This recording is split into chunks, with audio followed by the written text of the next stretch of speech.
There are two main methods of bookkeeping and accounting.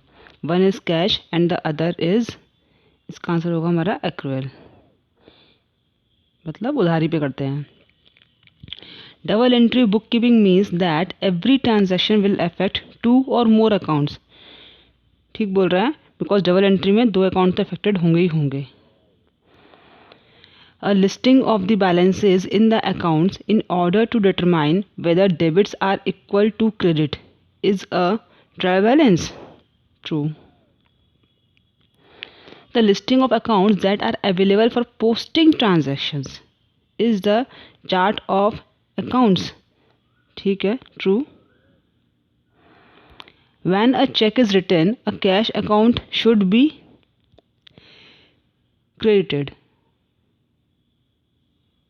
जब check लिखते हैं cash account क्या हो जाएगा, क्रेडिटेड, बिकॉज हम पैसे क्या कर रहे हैं, निकाल रहे हैं ना, चेक इशू कर रहे हैं. Liability account will normally have dash balances, credit balances. Capital हमारा क्या है, credit balances. Revenue account will normally have dash balances.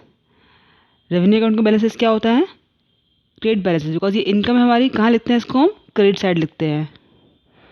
The bookkeeping और accounting equation is asset equal to liability plus owner's equity. The book of original entry is the definition of, original entry किसे बोलते हैं हम लोग, journal को बोलते हैं. When a sale is made on credit the seller will debit the asset account. जब हम उधारी पे सेल करते हैं ना, तो हम क्या करते हैं, या तो डेटर्स का नाम लिख देते हैं, या फिर हम क्या लिखेंगे, अकाउंट्स रिसीवेबल, या फिर बोलते हैं bills receivable. What is known as balance sheet account. तीनों आएगा बैलेंस शीट में हमारा. एसेट आएगा हमारा राइट हैंड साइड में आता है, और लेफ्ट हैंड साइड आएगा लायबिलिटी प्लस ओनर्स इक्विटी. ये तीन चीज़ें आती हैं बैलेंस शीट में. When do large corporations report revenues on their income statement. Revenue जो अर्न करते हैं, मतलब जब उसका ड्यू डेट आ जाती है, कैश रिसीव होता है तो फिर वो आउटस्टैंडिंग में, मतलब ये जो भी है, या एडवांस रिसीव कर लो तो एडवांस की वजह जाती है. The difference between the balance in a companies cash account and it's bank statement is documented in the reconciliation. हम वहाँ पर रिकन्सिल करते हैं कि डिफरेंसेस जो है, क्यों डिफरेंसेस आए हैं हमारे कैश के और बैंक बैलेंस के.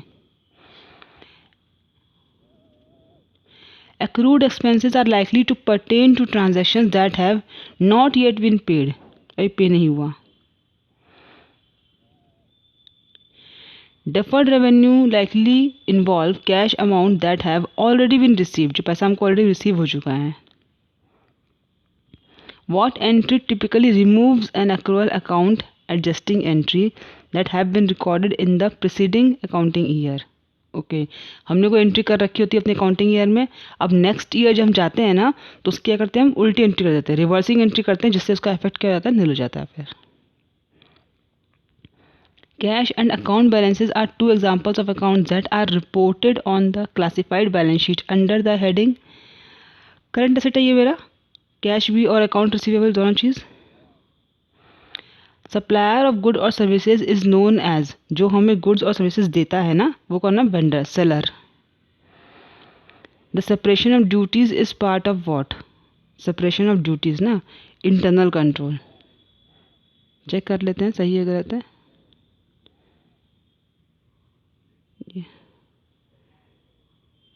देखिए सारा का सारा सही है. टोटल नंबर ऑफ क्वेश्चंस 19 आए हैं, करेक्ट आंसर्स 19 है हमारे. Okay, thank you for watching.